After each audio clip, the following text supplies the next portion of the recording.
বন্ধুরা, শুভ সকাল। রোজের মতন আবারও ভিডিও নিয়ে চলুন। ভালো লাগলে লাইক কমেন্ট শেয়ার করে চ্যানেলটা সাবস্ক্রাইব করে দিবেন।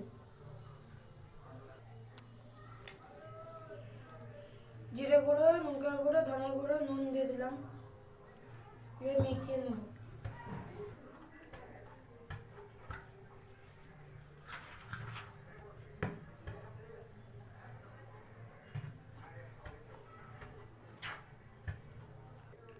লঙ্কা, ধনে পাতা, পেঁয়াজ কুচি দিয়ে দিলাম।